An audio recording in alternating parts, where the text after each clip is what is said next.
Concepcion, hello! Hi kapatid. Good evening, Kevin Show. Yan, ikaw ngayon ay representing Manila sa Queen Philippines, isn't it? Yes. Ano ang naging decision mo para sumali? You are supposed to be competing in the international competition. And we saw your post na hindi ka na tutuloy sa international competition. For you to go on the national level, which is the Queen Philippines. Why is that?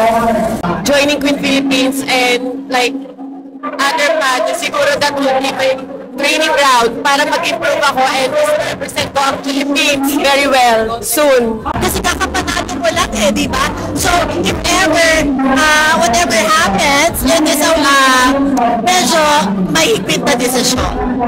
Actually, decision ko very last minute. Kasi ayun nga, as you mentioned na recently crowned ako ng Miss International Queen and the reason that I've joined Queen Philippines is that last pageant na kasi yun matine and being there and kahit maging candidate, Isa ng karangalan. Yes. Makatugtog lang doon sa stage yung malaking karangalan. at yung mga candidate, maging kalaban mo lang sila. So, Laban mo ang iyong kamakawig na si Kurt Popiolig and also Francine Garcia. How was it? Kamusta yun? for me, very challenging and tinitake ko siya as motivation. And so far, parang hindi ko naman siya, parang hindi ako what do you call it, parang hindi ako because of that, na gusto ko mag-back out, parang mas motivation ko siya para galingan ko.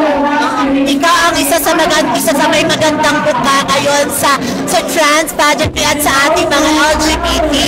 What's your preparation para makuha mo ang corona? Actually, hindi pa ako nag-start.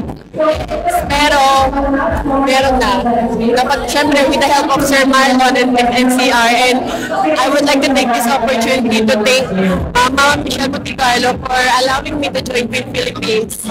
And yun, Sir Marlon. And Mama Francine Garcia. Yes, of course, ang iyong kamukha. Can you please invite everyone to Queen Philippines 2024 representing Manila? We're right here now at the center of Manila, isn't it? Hi everyone, I'm inviting you all to please support me this coming August 10 in Cebu City sa waterfront po yan. Okay lang kahit di kayo makapunta, basta manood kayo ng live, okay lang kahit di bahay. And I promise you, di ko kayo binubuhin. Yes, of course, from Julian Concepcion right here. One of the prettiest trans women now in the Philippines. Thank you so much.